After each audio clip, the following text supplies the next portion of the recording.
საღამოშიდობის ეს არის ქრონიკარვაზე მე თეასი ჭინავა ვარ. ერთად შევაჯამო დღისა და კვირის მთავარი თემები გამოშვებაში თქვენ ნახავთ.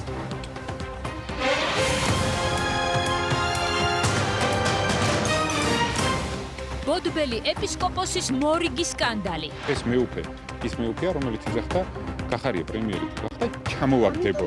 რა რეაგირება მოჰყვება საპატრიარქოს მხრიდან მეუფე იაკობის სკანდალურ გამონათქვამებს? პარტიების დაფინანსება და საარჩევნო ადმინისტრაციის დაკომპლექტება. იმდენად კონსტრუქციული საუბარი გამართა გამომდინარე იქიდან, რომ ჩვენ რეკომენდაციას პრაქტიკულად ყველას ვითვალისწინებთ.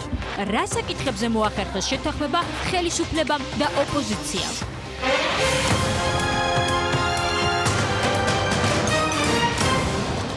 ბოდბელი ეპისკოპოსის მეუფე იაკობის პირველის ეთერში გაკეთებულ სკანდალურ განცხადებებს დღეს თითქმის ყველა დასახელებული სასულიერო თუ საერო პირი გამოეხმაურა. მეუფე იაკობი ირწმუნება, რომ გიორგი გახარია, გიორგი კვირიკაშვილი და ვახტანგ გომელაური ერთ-ერთ შეხვედრაზებას პატრიარქის გადაყენებას თავაზობდნენ. მისივე თქმით, ციანიდი საქმე წინასწარ იყო დაგეგმილი და მისი მიზანი პატრიარქის მკვლელობა იყო, ხოლო დაგეგმვაში დეკანოს მამალაძესთან ერთად მეუფე პეტრე, ასევე თანამდებობის სხვა პირები იყვნენ ჩართულები. ყველა დასახელებულმა პირმა დღეს ზეპირი თუ წერილობითი კომენტარი გაავრცელა, ისინი შოკირებულები არიან ასეთი განცხადებით და უარყოფენ რაიმე სახის შეხვედრას მეუფე იაკობთან მსგავს თემებზე. ვინ როგორ გამოეხმაურა ამ ინტერვიუს, ჩვენი კორესპონდენტი ვარლამ ციკლაური გვეტყვის ახლა პირდაპირ ეთერში. ვარლამ, გისმენთ?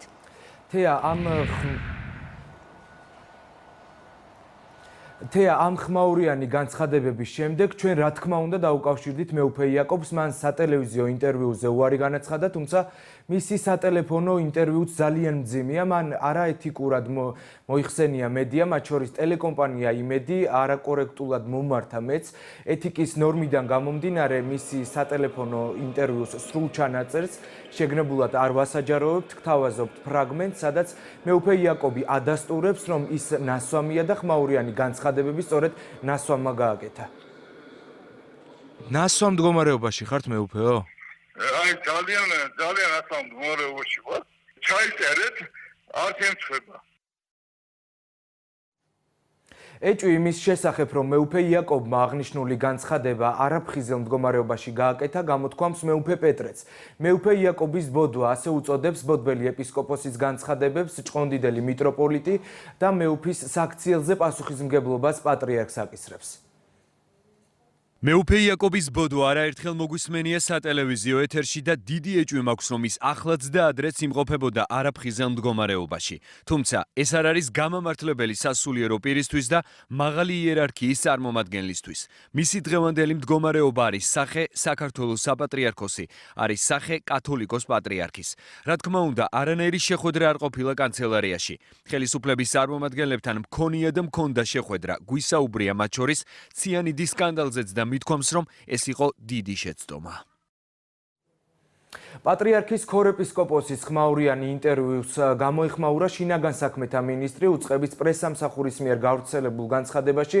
აღნიშნულია, რომ მეუფე იაკობთან ვახტანგ გომელაურს არანაირი შეხვედრა არ გაუმართავს. ბოდბელი ეპისკოპოსის განცხადებებს არასერიოზული უწოდა პრემიერმა გიორგი გახარია.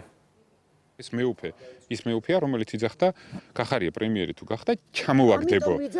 ამიტომ გავიქე. ხო და ეხა როგორ გინდა თამაზე კომენტარი გავაკეთო? სერიოზული კომენტარი თუ გაინტერესებთ? სერიოზული კომენტარი თუ გაინტერესებთ? პატრიარქი არის 40 წლის განმავლობაში, ბოლო 40 წლის განმავლობაში ამ ქვეყნის წარსული სიმბოლო, დღევანდელი დღეობის სიმბოლო და მომავლის სიმბოლო და ეკლესია მე არაერთხელ ავღნიშნე არის ის შემაერთებელი ძალა, რომელიც ჩვენ სახელმწიფოებრიობას კრავს და შესაბამისად ამის გარდა ახლა ამ სისულელებზე უხერხულ მდგომარეობაში ვაყენებთ. მეუფე იაკობის განცხადებას თეოლოგები აფასებენ. ვახტანგ ნარსია ამბობს, რომ განცხადებები ყოველგვარ ზღვარს ცდება და რეაგირების გარეშე მისი დატოვება დაუშვებელია. ეს არის უკიდურესად დამამცირებელი და შეურაცხყოფელი და უკიდურეს საგანგაშო განცხადება, რასაც ვიცნობ ჩვენ მეუფე იაკობისგან და ამას ჭირდება რეაგირება. არ შეიძლება ფაქტების ასეთი უგულებელყოფა და ყოველგვარი კომენტარის გარეშე მისი დატოვება. დატოვანი უნდა დაინტერესდეს პროკურატურა ასეთი მნიშვნელოვანი ფაქტებით. უკიდურესად ძიმე მდგომარეობა არის. და ამას ჭირდება აუცილებლად რეაგირება. ყოველ შემთხვევაში საზოგადოება მე დარწმუნებული ვარ, რომ ამას აღარ მოიწვია და უმთავრესად არ მოიწვია საპატრიარქოს და საეკლესიო იერარქიის მხრიდან ასე დაუდევრობას, ეკლესიის სახელის ასე განადგურებას, უკვე მე რამდენად. ჩვენ რა თქმა უნდა შევეცადეთ გაგვერკვია ამ საკითხზე საპატრიარქოს პოზიცია, პატრიარქის პრესმდივანი საქართველოში არ იმყოფება, ოფიციალური განცხადება კი საპატრიარქოში ამ დრომდე არ გაკეთებულა. მადლობა ვარლამ, რა თქმა უნდა საინტერესოა საპატრიარქოს პოზიცია და ჩვენს ველოდებით მოვლენების განვითარებას ამ თემასთან დაკავშირებით ვარლამ ციკლაური საუბრობდა პირდაპირ ეთერში. მანამდე დღის სხვა სიახლეებს გაგაცნოთ. ვითარება საოკუპაციო ზოლთან დღეს მთავრობის პირველი პირების შეფასების მთავარი თემა იყო, თანაც მას შემდეგ, რაც ევროკავშირის დამკვირვებელთა დროებითი დაკავება მოხდა. მთავრობის წარმომადგენლები განმარტავენ, რომ ხელოვნური ბარიერების აღმართვა საქართველოს ტერიტორიაზე საოკუპაციო რეჟიმის მიზანმიმართული პოლიტიკაა. ამ თემაზე საუბრისას მინისტრები 2008 წლის ომზე და მის შედეგებზე აკეთებენ აქცენტს და მთავრობის სამშვიდობო პოლიტიკაზე საუბრობენ თემას დღეს პრემიერ-მინისტრის გამოეხმაურა. ყველა სახის რეაქცია ჩვენი მხრიდან იქნება პირველ რიგში ჩვენ საერთაშორისო პარტნიორებთან შეთანხმებული და მათთან სრულ სინქრონში. ეს ერთი. მეორე, ჩვენი ტერიტორიული მთლიანობის აღდგენა უნდა მოხდეს ჩვენი ყოველდღიური შრომით. იმით რომ ეს ქვეყანა იყოს კიდევ უფრო დემოკრატიული, ეკონომიკად კიდევ უფრო ძლიერი და მიმზიდველი. ჩვენი ტერიტორიები, რაც დავკარგეთ ომით, უნდა აღვიდგინოთ შრომით და მშვიდობით. ეს არის ჩვენი სახელმწიფოს პრაგმატული პოლიტიკის ძირითადი საფუძველი. და რა თქმა უნდა, ჩვენ ამ გზას გავაგრძელებთ. რა თქმა უნდა, კიდევ ერთხელ ვიმეორებ, ყველა ის გამოწვევა, რომელსაც ჩვენი მოქალაქეები საუბედუროდ ყოველ დღე ხდებიან. ის გატაცებები, რომლებიც ხდება, ყველა ამ ნაბიჯზე ჩვენი პასუხი იქნება პრაგმატული, ცივი გონებით, ჩვენ საერთაშორისო პარტნიორების სრული ჩართულობით და რაც მთავარია, მშვიდობიანი. ეს არის ჩვენი პოლიტიკის საფუძველი და ეს არის ჩვენი აბსოლუტურად მკაფიოდ გააზრებული გადაწყვეტილება, ეს არის ჩვენი გაცხადებული პოლიტიკა, რომელსაც ჩვენ გავაგრძელებთ. დღეს საქართველოში გვაქვს საოკუპაციო ხაზი, რომელთან დაკავშირებითაც ყველა განვითარება, უბრალოდ ინსტალირება რაიმე ხობის, რა თქმა უნდა, ეს არის ოკუპაციის დამადასტურებელი ფაქტი. ძალიან ცუდი ფაქტი იყო, როდესაც დამკვირვებლები დააკავეს და გადაიყვანეს. ამ ადამიანებსაც კი არ ერიდებიან დააკავეს, გადაიყვანეს, რომელთვის მათთვის პრობლემა აქვს, მათ პერიმის შეხვედრებზე და ასე შემდეგ. ვითარება გამწვავებული, ნამდვილად არ არის, ვერ შევფასებდი, რომ გამწვავებულია და ძალიან სამწუხაროა, ასე რომ აფასებდნენ ხოლმე დაკარგეს, გაავლებდნენ თქვა 100 მეტრა ღობეს. ხო, რუსული მხარე რაც არის. და დაკარგა სახელმწიფო კიდევ ტერიტორიები, ახალი ტერიტორიები. ეს თემა და ტერიტორიები დავკარგეთ ჩვენ 2008 წლის ომის შემდეგ. ეხლა სადაც ღობე არ არის გავლებული, გადავდივართ, შევდივართ, ხნავთან, თესავთან, დავდივართ, გადანაცავთან მივდივართ, ვერ მივდივართ, ხო? დაკეტილია ჩვეულება და ღობე იქნება იქ თუ უკაცრავად და ეს იდგება რუსული ჯარი იდგება იქ და აშეგუშებენ. ჩვენთვის ერთ და იგივე ელემენტარულად. და თქვა სამწუხარო ღობერეულება და რაღაც გამყოფხას აკეთებენ. ღობე არ არის გავლებული, ავიღოთ აფხაზის მმართველობაზე ყველგან. არ აქვს დაკარგული თემა. ზემო სვანეთში, კოდორის ხეობაში ღობე არ არის გავლებული, დაკარგული არ გვაქვს. ეხლა ბოლო შემთხვევაც იყო ჩორჩანაში, ნამდვილად გადმოწიეს ჩვენ ხარის ტერიტორიაზე, ამას ღობე არა, საგუშაგო გაგვიხსნეს სამწუხაროდ, იმის აპასუხოთ ჩვენ ახლოს, ჩვენ კონტროლება ტერიტორიაზე გავაკეთეთ საგუშაგო და ეს მაგათ არ უნდა შევკითხოდით. უსაფრთხო არ არის, რა თქმა უნდა, აკავებენ და გადაყოთ სამწუხაროდ.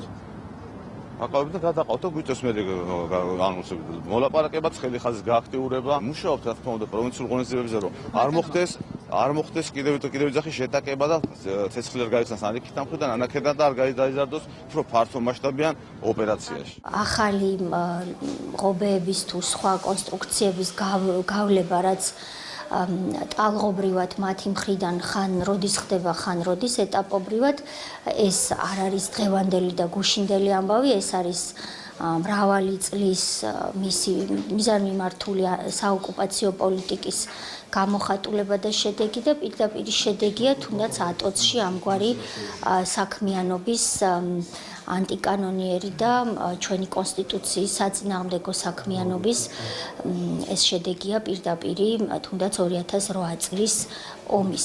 ჩვენ ოკუპაციას უპირისპირებთ მშვიდობიან, მაგრამ პრინციპულ პოლიტიკას. ჩვენი მთავარი პრიორიტეტი არის, რომ არ წამოვეგოთ პროვოკაციებს, ვებრძვით რა ოკუპაციას, იმიტომ რომ არავითარ შემთხვევაში არც ჩვენ და არც არავის არ აქვს უფლება ამ ქვეყანაში დაგვავიწყდეს, რომ საოკუპაციო ხაზთან ამ სოფლებში არის ჩვენი მშვიდობიანი მოსახლეობა და მათი უსაფრთხოების უზრუნველყოფა ხდება ჩვენი სამართალდამცველების მხრიდან და გავაქტიურებულია ყველა ფორმატი. მთავრობის მეთაურის მეორე გაჩერება რეგიონებიდან სამეგრელოა. გიორგი გახარიას ამოცანა ამ ვიზიტებისას პედაგოგების, ექიმების, სპორტსმენებისა და სხვადასხვა პროფესიის ადამიანების პრობლემების მოსმენა. სამეგრელოში ყოფნისას ერთ-ერთი მთავარი შეხვედრა პრემიერს ახალგაზრდებთან ჰქონდა. მარიამ ლორთქიფანიძე გვამბობს, როგორ ჩაიარა გიორგი გახარიას სტუბრობამ სამეგრელოში. რაც არ უნდა ხდებოდეს დღეს ქვეყანაში, მოგწონთ ეს თქვენ თუ არ მოგწონთ. აი ეს ყველაფერი თქვენია. ამ სიტყვებით პრემიერმა მიურატის რეზიდენციაში შეკრებილ ახალგაზრდებს მიმართა. მთავრობის მეთაურის განცხადებით, რეფორმების დაგეგმვისას კრიტიკულად მნიშვნელოვანი ახალგაზრდების ხმა. როგორც წარმოუდგენია მომავალ თაობას საქართველოს ხვალინდელი დღე. ეს გიორგი გახარიას კითხვა იყო აქ შეკრებილი მოსწავლეებისა და სტუდენტების მისამართით. მაინტერესებს სად ხართ, რას ფიქრობთ, სად ხედავთ ამ ქვეყანას და სად ხედავთ თქვენს როლს, სად ხედავთ 5-10 წლის შემდეგ თქვენ თავს. Ჩვენი ინიციატივები ძირითადად არის საგანმანათლებლო სახის, გამომდინარე იქიდან, რომ შეკრებილები ვიყავით ახალგაზრდები, ან სტუდენტები და სკოლის მოსწავლეები და სწორედ აქედან გამომდინარე ჩვენი ყველა კითხვა და ასევე ინიციატივა ეხებოდა განათლებას. ექიმები, მასწავლებლები და სამართალდამცველები პრემიერ-მინისტრმა სოციალური ჯგუფების საჭიროებების თაობაზე მედიკოსებთან შეხვედრაზე ისაუბრა. მთავრობის მეთაური ჯანდაცვის სფეროში არსებული მდგომარეობის გაუმჯობესებას სახელმწიფოსთვის პრიორიტეტულ საკითხად ასახელებს. ჩვენთვის კრიტიკულად მნიშვნელოვანია ყველაფერი, რაც ხდება მედიცინაში, რამოდენიმე მიზეზის გამო. პირველი, იმიტომ რომ თქვენ უნდა იზრუნოთ ჩვენი პატარების და ჩვენი ღვაწლმოსილი მოხუცების ჯანმრთელობაზე. მეორე, რა თქმა უნდა, სახელმწიფო სერიოზულ რესურსებს ხარჯავს ჯანდაცვაზე, ისევე როგორც სოციალურ კომპონენტზე და მესამე, რა თქმა უნდა, იქ სადაც დღეს ვართ, არავინ ამით კმაყოფილი არ არის, არც თქვენ და არც ჩვენ. მაგნიტურეზონანსული ტომოგრაფია არ არის სამეგრელოს რეგიონში და პრემიერს თხოვეს, რომ მიექცია ამისთვის ყურადღება. პრემიერმა ვისადაპირება, რომ ასე იქნებოდა მოავალში. სამეგრელოში სამუშაო ვიზიტის ფარგლებში გიორგი გახარია დღესვე სამეგრელო ზემო სვანეთის რეგიონის პედაგოგებსაც შეხვდა. აუდიენციაზე საუბრის მთავარი თემა განათლების სისტემაში მიმდინარე რეფორმები იყო. პრემიერ-მინისტრი საჯარო სკოლების წარმომადგენლების პრობლემებს ინდივიდუალურად გაეცნო. გიორგი გახარიამ პირობა დადო, რომ მათ საჭიროებებს შეძლების დაგვარად დააკმაყოფილებს. პრემიერმა ხელფასების ზრდის საკითხზეც ისაუბრა. მასწავლებლებს წელსაც მოუვალ წელსაც ექნებათ ხელფასის ზრდა. ყველას ძალიან კარგად გვესმის, რომ ეს არის ზღვაში წვეთი. ყველას კარგად გვესმის, რომ ეს არის მხოლოდ და მხოლოდ კიდევ ერთი წინ გადადგმული ნაბიჯი. და ისიც კარგად გვესმის, რომ ეს არ არის საკმარისი და ეს ყველაფერი უნდა გაგრძელდეს. თუმცა ისიც უნდა დავინახოთ, რომ პროგრესი უნდა იყოს ყოველწლიურად. მასწავლებელი სკოლა, განათლების სისტემა პრიორიტეტია სახელმწიფოსთვის. ამან მომცა საფუძველი, მესაუბრა პირველ რიგში ინფრასტრუქტურულ აუცილებელ პროექტებზე, რაც საჭიროა და განსახორციელებელია სკოლაში, შემდეგ სახელმძღვანელოების გრიფირების საკითხთან დაკავშირებით. დღესვე ზუგდიდში სახანძრო სამაშველო სამსახურის ახალი შენობა გაიხსნა. ის ქვეყნის მასშტაბით პირველია, რომელსაც ვერტმფრენის დასაჯდომი სივრცე ექნება. მთავრობის მეთაურთან ერთად ღონისძიებაზე პირველი პოლიციელიც იმყოფებოდა. ზუგდიდელებს ერთ-ერთი უნდა ბოდიში მოუხადოთ, დიდხანს შენდებოდა ეს შენობა და მახსოვს რამ ხელა გამაღიზიანებელი იყო ეს დაუსრულებელი მშენებლობა ქალაქის ცენტრში. ყოველდღიურად იქნება დღეიდან 20 მეხანძრე მაშველი, იქნება ქიმიური უსაფრთხოების ზედამხედველობის დანაყოფებიც ამ შენობაში ყველაფერი იქნება კონცენტრირებული ერთად. ეს იქნება ძალზედ ეფექტური ინსტრუმენტი იმისთვის, რომ ჩვენ ვებრძოლოთ ხანძარს პირველ რიგში და რა თქმა უნდა სრულფასოვნად შევასრულოთ ყველა ის სამაშველო სამსახური, რომელიც არის ამ ობიექტის მოვალეობა. შენობა საქართველოს მასშტაბით მართლა არსად არ გვაქვს უნიკალური თავის დეპოებით, თავის ტექნიკით, მაღალი დონის ტექნიკით. ერთ-ერთი შენობა, რომელსაც თავის ვერტმფრენის დასაჯდომი აქვს, შეიძლება უსაფრთხოსაც მოხდეს ადამიანების გადასვლა სხვადასხვა მიმართულებით. ეს რა თქმა უნდა წინ წაწეული ნაბიჯი არის და ჩვენთვის ძალიან კარგი და სასიამოვნოა. დღის ბოლოს შეხვედრა გიორგი გახარიამ სოფელ ზემო ეწერში გამართა. პრემიერი მოცვის პლანტაციებში წარმატებული ფერმერების საჭიროებებს და პრიორიტეტებს გაეცნო. ყველაფერი სადაც ლურჯი მოცვი იქნება, თხილი იქნება, სიმინდი იქნება, დაფნა იქნება თუ ჩაი იქნება, სადაც ადამიანი შეძლებს რომ რაღაცა რისკი თავის თავზე აიღოს, ნაბიჯი გადადგას და თქვას რომ კაცო, ჩემი თავი და ჩემი ოჯახი მე უნდა ვარჩინო, იქ სახელმწიფო ყოველთვის იცოდეთ რომ გაგიდგებით გვერდზე. მე რო გაძლიერდებით და სხვის ოჯახსაც დაასაქმებთ, მაგაზე უკვე მადლობას გეტყვით და ესე ნელ-ნელა ნაბიჯ-ნაბიჯ უნდა მივყვეთ, რომ ეს ქვეყანა რაღაცას დაემსგავსოს. არავინ ჩვენ გასაკეთებს არ გააკეთებს. წარმოვადგენ თხილის სექტორს და ვისაუბრე კონკრეტულ პრობლემებზე, რომელიც თხილის სექტორს გვაწუხებს. პრემიერმაც ერთი პრობლემა ადგილზევე გადაწყვიტა, სხვათა შორის სხვა პრობლემებთან დაკავშირებით დახმარება აღგვითქვა. გიორგი გახარიას სამეგრელოს მიმართ ემოციური დამოკიდებულება ვიზიტის დასასრულს არ დაუმალავს. მთავრობის მეთაური დარწმუნებულია, რომ რეგიონს სხვადასხვა მიმართულებით დიდი პოტენციალი აქვს. საარჩევნო კანონმდებლობაში შესატან ცვლილებებზე მომუშავე ჯგუფმა შეხვედრა დაასრულა. შემდეგი ეტაპი უკვე საკანონმდებლო ორგანოში გადაინაცვლებს, მიუხედავად იმისა, რომ ყველა მხარე კმაყოფილია, რომ 2020 წელს არჩევნები პროპორციული სისტემით ჩატარდება, გარკვეული საკითხები ჯერ ისევ სადავო და შეუთანხმებელი რჩება. დღეს ჯგუფის წევრებმა საარჩევნო დავებსა და ადმინისტრაციული რესურსის აკრძალვის საკითხებზე იმსჯელეს.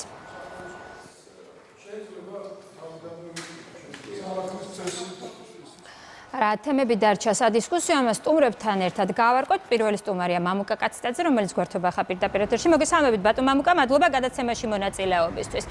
პირველ რიგში მოდით, რადგან პროცესი დასრულდა. მოგესალმებით თქვენს მაყურებელს. მოგესალმებით კიდევ ერთხელ. რადგან პროცესი დღეს დასრულდა და უკვე საკანონმდებლო ეტაპზე გადავა, მოდით ჯერ თქვენი მხრიდან ზოგადად ამ პროცესის დასასრულს თქვენი შეფასება მოვისმენთ და შემდეგ უკვე შეუთანხმებელ საკითხებსაც ესე ვთქვათ შევეხოთ.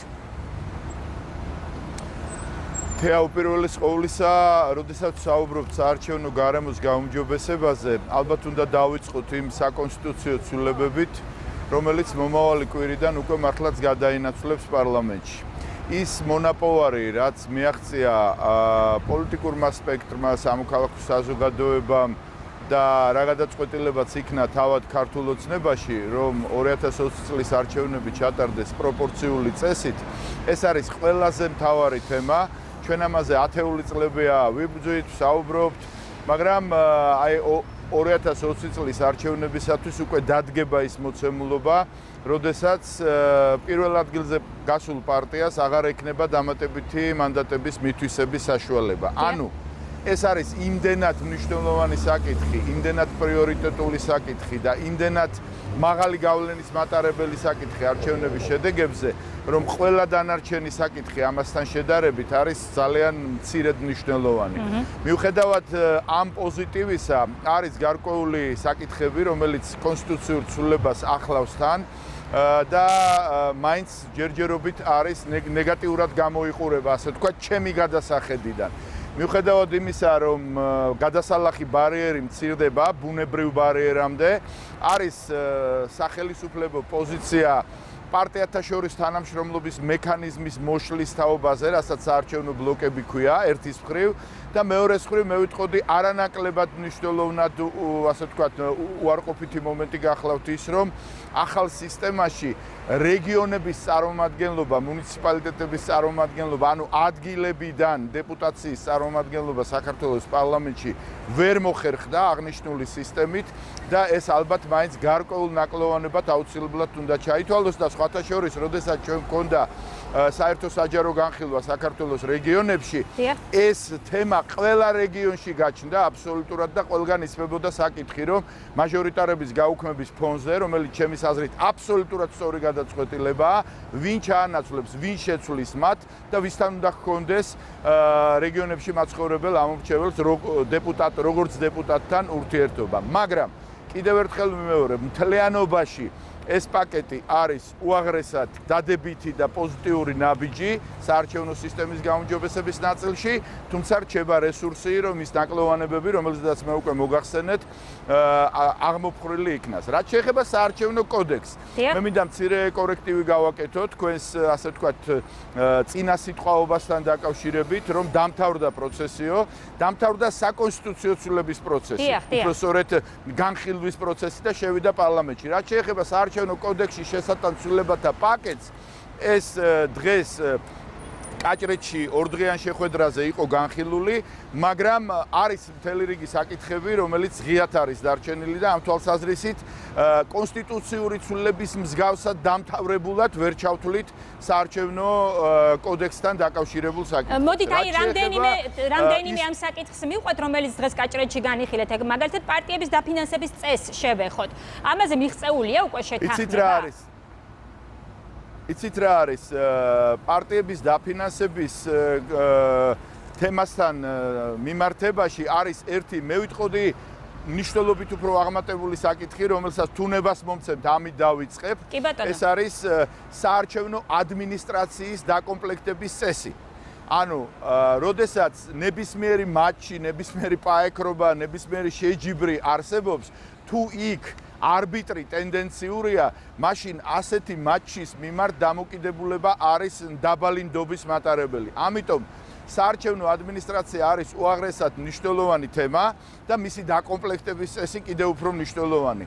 ამ თვალსაზრისით გქონდა ძალიან არასახარბიელო მოცემულობა უკანასკნელი წლების განმავლობაში, თავად განსაჯეთ, რომ 12 წევრიან საარჩევნო კომისიას გნებავთ ცენტრალურში, გნებავთ საოლქოში და გნებავთ საუბნოში 12 წევრიან კომისიაში 9-ს აკონტროლებდა ქართული ოცნება. ანუ 3/4 იყო მისი. და ნუ ასეთ პირობებში ახლა ობიექტურობაზე საუბარი ცოტა კი არა ძნელია, წარმოუდგენელია, ხო? მაგრამ დღეს ჩვენ როდესაც ამ თემაზე საუბრობდით, იყო ლაპარაკი პარიტეტზე, ბალანსზე და ასე შემდეგ.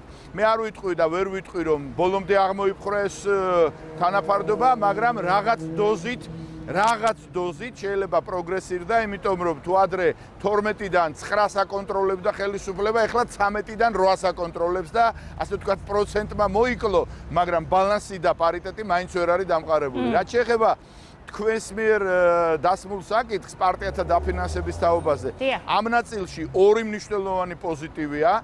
ჯერ ეს ერთი დანაწევრებული იყო პარტიათა დაფინანსების ნაწილი, ზოგი იყო ბაზური დაფინანსება, შემდეგ იყო წარმომადგენლებზე მიბმული დაფინანსება, შემდეგ იყო ხმაზე მიბმული, მას დეპუტატზე მიბმული დაფინანსება. ეს ყველაფერი, ასე ვთქვათ, გაერთიანდა და რეგრესული პრინციპით ჩამოყალიბდა. ახლა რას ნიშნავს რეგრესული პრინციპი? პირველ ადგილზე გასულ ან მეორე ადგილზე გასულ პარტიას პროპორციულად მეტი კი არ ეძლევა დაფინანსება, არამედ შედარებით უფრო სიტყვაზე მეორე, მესამე, მეხუთე ადგილზე გასულ პარტიას პროპორციულად უფრო მეტი თანხა ეძლევა, რათა ის განვითარდეს, რითიც ხელი შეეწყობა პლურალისტურ გარემოს, მრავალპარტიულ გარემოს პარლამენტში, რაც ასე მნიშვნელოვანია დემოკრატიისათვის და მე ვიტყოდი, რომ ამ ნაწილში მართლაც გვაქვს ხელშესახები პოზიტივები. არის სხვა მნიშვნელოვანი საკითხები. აი ბატონო მამკა, იცით რა მინდა კითხოთ, აი ჩემი შემდეგი კითხვა ასეთი იყო, ანუ პრინციპში ახლა თქვენი ამ ორი პასუხიდან გამომდინარე, რადგან თქვენ ზოგადად სისტემაზე ისაუბრეთ და აი თუნდაც ამ ადმინისტრაციის დაკომპლექტებასთან დაკავშირებით ისაუბრებთ, იგივე პარტიების დაფინანსების წესთან დაკავშირებით ისაუბრეთ, მე მქონდა ესეთი კითხვა, რატომ მოსწონს ოპოზიციას, არასაპარლამენტო ოპოზიციას პრაქტიკაში რა სიკეთის მომტანია ეს ცვლილებები, მაგრამ თუ რაც თქვენ ჩამოთვალეთ ის პრაქტიკაში განხორციელდება, შესაბამისად, განსაკუთრებით პარტიების დაფინანსების წესს თუ გავითვალისწინებთ, ის არასაპარლამენტო ოპოზიციისთვის საკმაოდ ხელსაყრელი, ესე ვთქვათ, შეთავაზება. ეხლა რა არ არის მოსაწონი, მოდით ამაზე ჩამოგვითვალეთ ეს საკითხები და შემდეგ უკვე ხელისუფლების წარმომადგენელთან მექნება კითხვები. კი ბატონო, თია, მე უბრალოდ ერთ რამეს ვიტყვი, რომ მე თავიდანვე აღვნიშნე, რომ ჩვენმა მრავალწლიანმა ბრძოლამ, შრომამ, ურთიერთობამ და ასე შემდეგ გამოიღო პოზიტიური ნაყოფი, რაც უპირველეს ყოვლისა პროპორციული სისტემის შემოღებაშია და მე მგონი საზოგადოებისათვის მე პირადად რაღაცნაირად ვასოცირდი ამ პროპორციული სისტემის შემოღების მოთხოვნასთან და მაჟორიტარობის გაუქმებასთან, ისე როგორც ბევრი ჩემი კოლეგა, ეს არის პოზიტიური, მაგრამ არის მეთქი ნეგატიური მომენტები. კერძოდ რაშია პრობლემა? მაგალითად იყო, მე მაინც წარსულ დროში მინდა ვთქვა ეს, იყო ნეგატიური მომენტი, რომ ადგილობრივი თვითმმართველობის არჩევნების შედეგები იყო იგნორირებული პარტიებისთვის მისაცემ ბენეფიტებთან დაკავშირებით. ეს საკითხი თითქოს იყო დამთავრებული, ჩვენ ეს გავხსენით, ჯერჯერობით ღიაა და მე ვფიქრობ ამ ნაწილშიც იქნება გარკვეული პოზიტივები. ძალიან არასახარბიელო იყო მოცემულობა და აქაც არსებობს ჯერ კიდევ რესურსი იმისა, რომ რაღაც პოზიციათა დაახლოება მოხდეს რეკლამირების თაობაზე. ანუ სატელევიზიო რეკლამა მთლიანად გაწერილი იყო, ასე ვთქვათ, კანონით, რომ რა უნდა გააკეთოს, როგორი კლიპი უნდა გააკეთოს, როგორ უნდა შეიზღუდოს პარტია და ასე შემდეგ და ასე შემდეგ. მე ვფიქრობ, რომ თუ საეთერო დრო ეძლევა პარტიას, მას დამატებითი რეგულაციები არ უნდა დაუწესო და ეხლა ნახევარ ეკრანზე რა გამოჩნდება, რა წაიკითხავ, როგორ წაიკითხავ, ეს მისი საქმე უნდა იყოს. თუმცა აქ არის ერთი მომენტი, რომელსაც ვიზიარებ, რომ წინა საარჩევნო კამპანიის დროს უნდა მინიმიზირდეს, თუ მთლიანად არ უნდა აღმოიფხვრას ეგრეთ წოდებული სიძულვილის ენა. იმიტომ რომ ეუთო ოდირის რეკომენდაციებში ერთ-ერთი მნიშვნელოვანი საკითხი იგივე საპრეზიდენტო არჩევნებთან დაკავშირებით იყო სიძულვილის ენის მოჭარბებული არსებობა, რაც თავისთავად წინა საარჩევნო კამპანიას როგორც წესი არ წაადგება. არის ძალიან მნიშვნელოვანი ერთი თემა, რომელიც ისევ ნეგატიურად შეიძლება დაკვალიფიცირდეს და უნდა დაკვალიფიცირდეს, ეს არის ადმინისტრაციული რესურსის გამოყენების საკითხი. იმავე ეუთო ოდირის რეკომენდაციაში პირდაპირ წერია, რომ სახელმწიფო სტრუქტურებსა და მმართველ პარტიის სტრუქტურებს შორის ფაქტიურად განსხვავება აღარ არისო. ანუ ასოცირდება მმართველი პარტია ადმინისტრაციულ სტრუქტურებთან. ეს არის ძალიან ნეგატიური შეფასება, ეს არის ნეგატიური შტრიხი ეუთოს მხრიდან. დღეს ჩვენ ვისაუბრეთ ამ საკითხზეც, ბუნებრივია, რომ სიძულვილის ენასთან ერთად ზღვარი მკვეთრი იყოს. ერთია, როცა ხარ მმართველი პარტია, მაგრამ მეორეა, როცა არის ადმინისტრაციული სახელმწიფო სტრუქტურები და მათ შორის ზღვრის წაშლა ძალიან ცუდია, ეს პირდაპირ მიუთითებს იმაზე, რომ ადმინისტრაციული რესურსის გამოყენება საარჩევნო კამპანიაში არის დიდი დოზით, რაც ბუნებრივია, რომ არჩევნების, ასე ვთქვათ, იმიჯს, ხასიათს დადებით ელფერს ვერ შეძლებს. მოკლედ, მე მინდა ვთქვა, მე მინდა ერთი რამ ვთქვა, მაპატიე, რომ მთლიანად ეს პროცესი, რა თქმა უნდა, არის ჯერ კიდევ ძალიან ბევრი შეუთანხმებელი საკითხი, ტექნიკური ხასიათი, საარჩევნო კოდექსთან დაკავშირებული საკითხები ჯერ კიდევ დაუსრულებელი საკითხებით გაჯერებული, მაგრამ ამ ორდღიანმა შეხვედრამ და პლუს ერთვიანმა პერსპექტივამ, იმიტომ რომ სანამ საკონსტიტუციო ცვლილებები არ იქნება მიღებული საარჩევნო კოდექსში ინიცირება ვერ მოხდება პაკეტისა, მე გამიჩინა გარკვეული შანსი, Imedi, თუ შეიძლება ასე ითქვას, რომ შეიძლება ამ ნაწილშიც წავიდეს გაუმჯობესებისკენ პროცესი, ისე როგორც უდაოდ არის სასულე საარჩევნო სისტემასთან დაკავშირებით პოზიტიური მიმართულებით. ძალიან დიდი მადლობა, მამუკა კაციტაძე გვერდთვებოდა პირდაპირ ეთერში. ეს მოლოდინი გამართება თუ არა, ხელისუფლების წარმომადგენელთან ვისაუბრებთ. ახლა ირაკლი კოპახიძე ჩვენს სტუმარი, მოგესალმებით ბატონო ირაკლი, მადლობა გადაცემაში მონაწილეობისთვის. მოგესალმებით, მადლობა მოწვევისთვის. ვიდრე ამ თემაზე ვისაუბრებდეთ, მაინც მოდით დღის თემა შევეხოთ. თქვენ ალბათ საქმის კურსში ხართ მეუფე იაკობის ბოდბელი ეპისკოპოსის საკმაოდ სკანდალურ განცხადებებთან დაკავშირებით, რადგან ზოგადად ეს ხელისუფლებას და სახელისუფლებო გუნდს ეხება, პირადად თქვენზე არ იყო საუბარი ამ სკანდალურ ინტერვიუში, მაგრამ რადგან მთლიანად გუნდს ეხება, მაინტერესებს როგორ იქნება გუნდის პასუხი ამ სკანდალურ განცხადებას. მე ხა ვიღებ წერე ინფორმაციას, სიმართლესთან ვერ ექნება ბუნებრივია არაფერი საერთო. ამ ინფორმაციას სამწუხაროა, რაც მოვისმინეთ, ხედავთ ვინ იყენებს ამ ყველაფერს სპეკულაციებისათვის და მე მგონი ყველაფერს თანთელი მოიქნება. ვინ იყენებს? ჩვენი ოპონენტები. ყოველ შემთხვევაში დარწმუნებული ვარ, რომ ყველაფერს მოეფინება ნათელი და კარგით, მოდი დაველოდოთ მაშინ საპატრიარქოს განცხადებაც საინტერესო ამასთან დაკავშირებით და იმ ნათელს, რომელსაც თქვენს გულისხმობთ, დაველოდოთ, რაც მოეფინება, მოდი გადავინაცოთ ხა იმ საკითხზე, რაზეც ვსაუბრობთ ბატონ მამუკასთან. ზოგადად იშვიათია, რომ ოპოზიციას და ხელისუფლებას ჰქონდეს ერთი და იგივე მიზანი თუ ინტერესი. აი, სად იკვეთება თქვენი ინტერესები ამ ძირითად საკითხთან დაკავშირებით, იგივე სისტემა და საარჩევნო კოდექსში მიმდინარე ცვლილებებზე? ჩვენ როდესაც საუბრობთ საარჩევნო რეფორმაზე, კანონმდებლობის რეფორმაზე, ამოდივართ სახელმწიფოებრივი ინტერესებიდან. ეს არის ჩვენთვის განსაზღვრელი და თუ თქვენ ნახავთ შინაარს იმ ცვლილებების, რომლებიც არის ინიცირებული ჩვენი მხრიდან, სწორედ მთავარი მიდგომა, რომელიც იკვეთება ამ ინიციატივებიდან, ეს არის სახელმწიფო ინტერესებზე ზრუნა. ჩვენ მქონდა ორდღიანი ძალიან საინტერესო შეხვედრა სხვადასხვა დაინტერესებული მხარის მონაწილეობით, იქნება საერთაშორისო პარტნიორები, სამოქალაქო სექტორის წარმომადგენლები, პოლიტიკური პარტიები, სხვა დაინტერესებული პირები და ამ ორი თვის განმავლობაში ჩვენ წარვადგენთ უმნიშვნელოვანესი ინიციატივები, რომლებსაც შეაქვს ფუნდამენტური ცვლილებები საარჩევნო კანონმდებლობაში და ასევე პარტიების შესახებ კანონმდებლობაში და თითოეულ შემთხვევაში გვექნება ძალიან მნიშვნელოვანი პროგრესი თქვენ ახსენეთ ეს თემები, ეს არის პარტიების სახელმწიფო დაფინანსება, ეს არის უფასო საეთერო დროის განაწილება, საარჩევნო ადმინისტრაციასთან დაკავშირებით ცვლილებები და ასე შემდეგ. არის მთელი რიგი ფუნდამენტური ცვლილებები, რომლებიც უზრუნველყოფს კანონმდებლობის და რასთავარია საარჩევნო გარემოს შემდგომ გაუმჯობესებას. მთელი ამ წლების განმავლობაში მუდმივად შედიოდა დადებითი ცვლილებები საარჩევნო კანონმდებლობაში, თუმცა იყო მთელი რიგი საკითხები, რაც დამატებით მოწესრიგება საჭიროებდა ოდირის რეკომენდაციებში იყო ასახული ეს ყველაფერი და ჩვენ მივყვებით სწორედ ოდირის რეკომენდაციებს და რაც კიდევ უფრო მეტად მნიშვნელოვანია მივყვებით სახელმწიფო ინტერესს და იმ ინტერესს, რასაც ქვია სათანადო სამართლიანი საარჩევნო გარემოს. კი ბატონო, მამკას ოპტიმისტური განწყობა ქონდა იგივე საარჩევნო კოდექსის ცვლილებებთან დაკავშირებით, რამდენიმე საკითხიც ჩამოთვალა, რაც აშკარად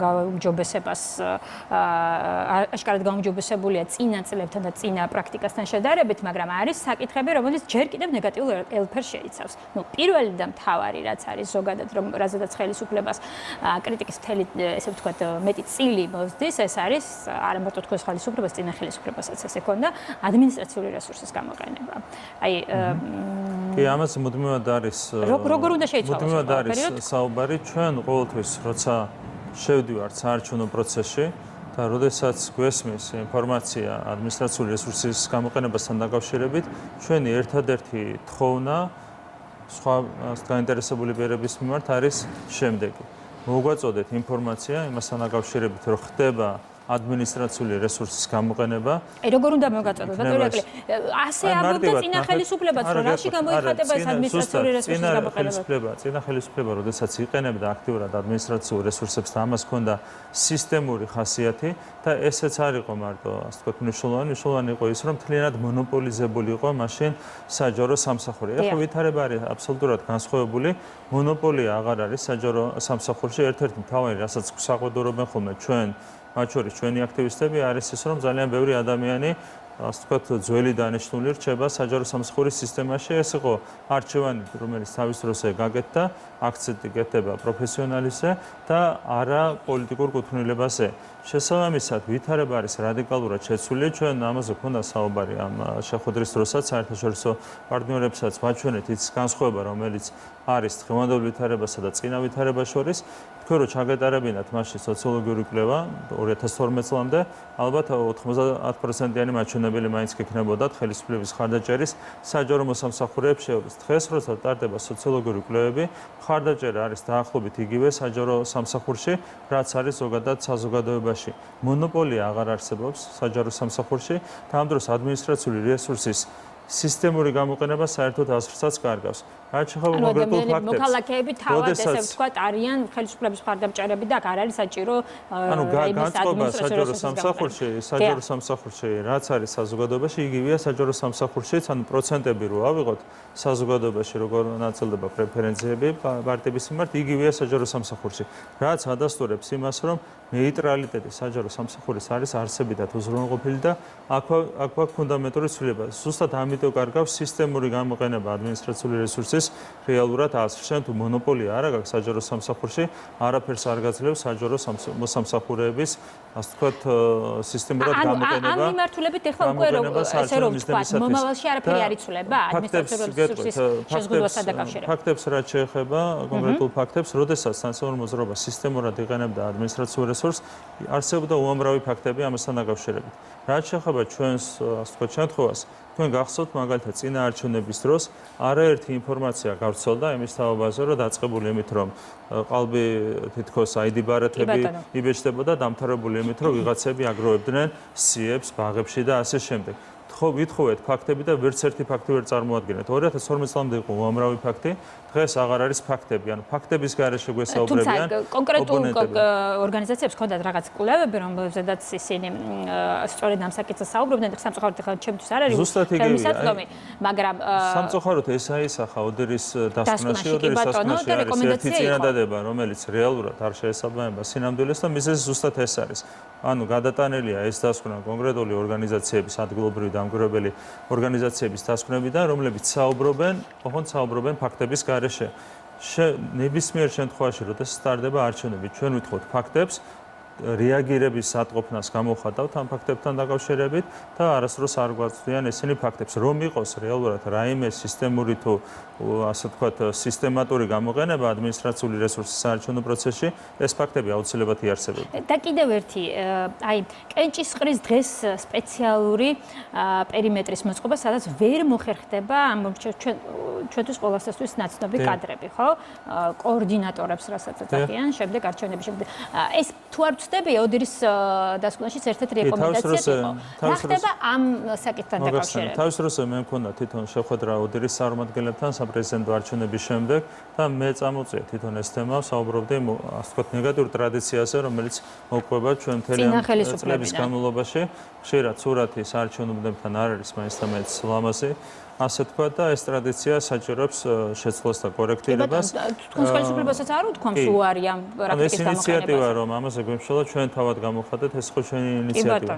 რაც ახლა მოწესრიგება სხვადასხვა ვარიანტი განიხილებოდა, ჩვენ უკვე გვაქვს რეგულაციები ჩადებული, რომელიც ეხება გარკვეულ რადიუსში სააგიტაციო მასალის განთავსების შეზღუდვას. ეს არის ასახული, ამ ნაწილში არის ასახული ცვლილებები საარჩევნო კანონმდებლობაში, თუმცა რაც შეეხება თვითონ ადამიანების ყოფნის შეზღუდვას გარკვეულ რადიუსში, აქ სხვადასხვა ასე ვთქვათ დაინტერესებულმა მხარემ გამოთქვა თავის მოსაზრება, მათ შორის ოპოზიციური პარტიების წარმომადგენლებმა და იქ აღენიშნა, რომ სერიოზული პრობლემა შეიძლება გამოიწვიოს კანონის დონეზე ასეთი შეზღუდვის დაწესება მარტივი მიზეზის გამო, თუ შენ აწესებ შეზღუდვას პირდაპირ კანონის დონეზე გარკვეულ რადიუსს, სადაც ადამიანებს არ შეუძლია მეტნაკლებად ხანგრძლივი დროით გაჩერება, ამ შემთხვევაში პრაქტიკულად გარანტირებულია საარჩევნო დღეს კონტაქტი სამართალდამცავ ორგანოებსა და ამორჩევლებს ადამიანებს შორის, აქტივისტებს შორის. ხო შეიძლება რომ თავის პოლიტიკურმა ძალებმა თქვან უარი ასეთი პრაქტიკის გამოყენებაზე კანონის გაწერის გარეშეც. სწორედ ამიტომ ჩვენ აქცენტი გავაკეთეთ სწორედ ერთგვარ ქცევის წესებზე, ეთიკის კოდექსზე და ამას გვექნება აქტიური მსჯელობა და ჩვენ დარწმუნებული ვართ, რომ თანდათანობით თუ სწრაფად, როგორც მოხერხდება, ეს პრაქტიკა შეიცვლება. ანუ რომ შევაჯამოთ მამკაკაცაძემ კი თქვა, მთლიანობაში რიგი საკითხები, რომელზედაც მიმდინარეობს საარჩევნო კოდექსთან დაკავშირებით მსჯელობა, შეთანხმება დიდწილად მიღწეულია ოპოზიციასთან. რა თქმა უნდა, შეთანხმები არის პრინციპულ საკითხებთან დაკავშირებით, ფუნდამენტურ საკითხებთან დაკავშირებით მიღწეული, რჩება დეტალები, რასთან დაკავშირებითაც გაგრძელდება მსჯელობა. უახლოეს მომავალში ჩვენ გვაქვს კიდევ დაახლოებით 1 თვე იმისათვის, რომ გავაგრძელოთ დისკუსია საარჩევნო კოდექსთან და პარტიების შესახებ კანონთან დაკავშირებით და ეს დეტალები შეიძლება დაზუსტდეს, მაგრამ რაც შეეხება პრინციპულ საკითხებს, ეს პრინციპები საკითხები არის პრაქტიკულად შეჯერებული. ეს ეხება სახელმწიფო დაფინანსებას და აქ ერთი რამის თქმა მინდა, არ შეიძლება ასე გატარება იმ საკითხის, რომელსაც მოყვება ძალიან სერიოზული ცვლილება. ანუ რეალურად არსებითად იცვლება დაფინანსების მოცულობა, რაც გამოიყოფა პოლიტიკურ პარტიებზე და დღეს თუ არის აბსოლუტურად არასწორი ფორმულა და ამაზე ყველა თანხმდებოდა, ეს ფორმულა იცვლება ძალიან სწორი ფორმულით, რომელიც ეფუძნება საუკეთესო პრაქტიკას და რეალურად ვიღებ ჩვენ ხმებზე მიმულ დაფინანსების ასე ვთქვათ პრინციპს და როგორც უკვე თქვა, ეს არის რეგრესული სისტემით ასე ვთქვათ გამოყოფილი დაფინანსება, რაც უფრო ნაკლები შედეგი აქვს პოლიტიკურ პარტიას პროპორციულად მით მეც იღებს ის სახელმწიფოსგან დაფინანსების სახით, რაც არის საუკეთესო ასე ვთქვათ ევროპული პრაქტიკის შესაბამისი მოდელი. კარგი, ძალიან დიდი მადლობა ბატონ ირაკლი ყობახიძე იყო ჩვენი გადაცემის სტუმარი, გადაცემაში რეკლამის დრო, რეკლამის შემდეგ სხვა თემებით დაგიბრუნდებით და გველოდეთ.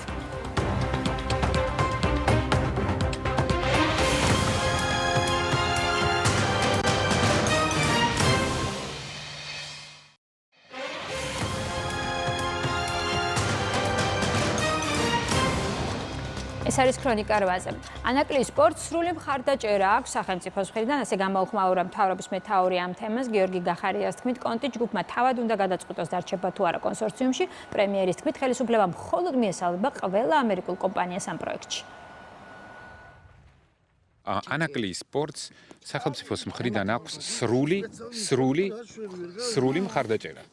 შესაბამისად, რაც უფრო მეტი პირველ რიგში ამერიკული კომპანია დაადასტურებს ან განაახლებს მის თანხმობას ამ პროექტში მიიღოს მონაწილეობა, ჩვენ ამას მხოლოდ მივესალმებით. კონტი ჯგუფი რჩება თუ არა შემადგენლობაში? ეს კონტი ჯგუფის და ADC-ის გადასაწყვეტია. მე არ ვიცი, არ მაქვს ეს ინფორმაცია. მე გეუბნებით ოფიციალურად, რომ ჩვენ წარმოგვიდგენი ანაკლია, როგორც საქართველოს და ამერიკის შეერთებულ შტატების სტრატეგიული პარტნიორობის დამადასტურებელი პროექტი და რა თქმა უნდა მივესალმებით ყველა ძლიერ მსხვილ ამერიკელ კომპანიას, რომელიც ინტერესს გამოხატავს ამ პროექტში მონაწილეობის.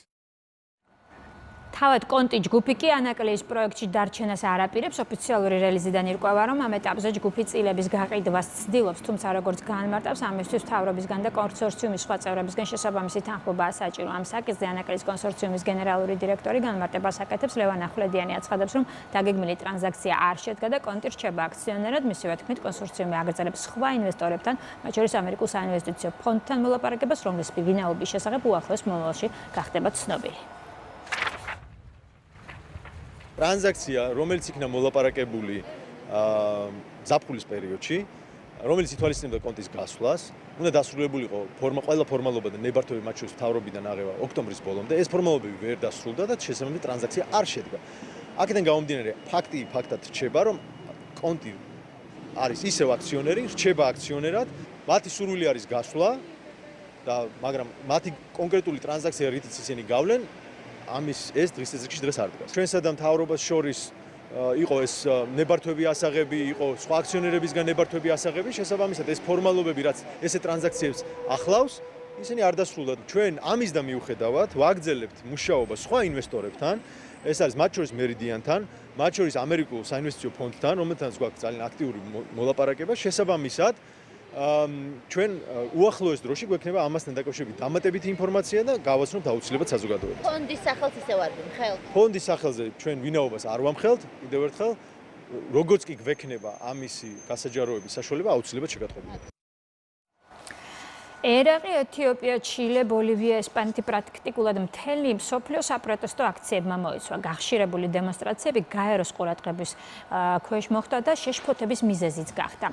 ადამიანის უფლებების საკითხებში უმაღლეს კომისარიატზე განმარტავენ, რომ მსოფლიოში უკმაყოფილო მოქალაქეების რაოდენობა საგრძნობლად გაიზარდა და სხვადასხვა ქვეყნის მთავრობა პრობლემების მოგვარების ნაცვლად აქციებს ძალის გამოყენებით ჩლის. ბოლო მონაცემებით დემონსტრაციები 20-ზე მეტ ქვეყანაში მოეწყო.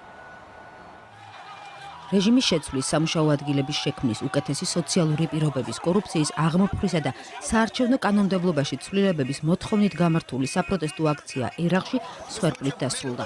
დემონსტრანტებსა და სამართალდამცველებს შორის მომხდარი შეტაკების შედეგად 40 ადამიანი დაიღუპა, 2000-მდე კი დაშავდა.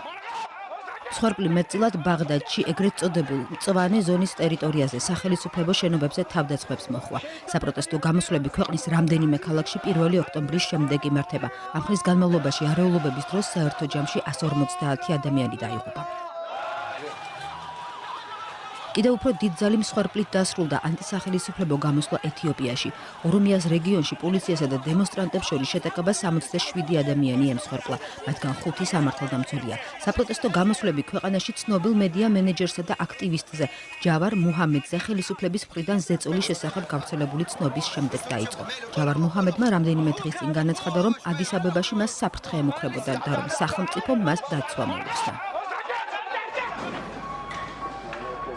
ტრანსპორტით მგზავრობაზე ფასის გაზრდის გეგმას ჩილეში თითქმის ერთი თვეა აპროტესტებენ. დღეს გამართული დემონსტრაცია წინამორბედების მსგავსად სამართალდამცველებთან შეტაკებაში და არეულობაში გადაიზარდა. დემონსტრანტები სანტიაგოს ცენტრალურ ნაწილში სახელმწიფო შენობებთან შეიკრიბნენ და მოლოტოვის კოქტეილები ისროლეს. პოლიციამ კი მათ წინააღმდეგ წყლის ჭავლი და ცრემლსადენი გაზი გამოიყენა.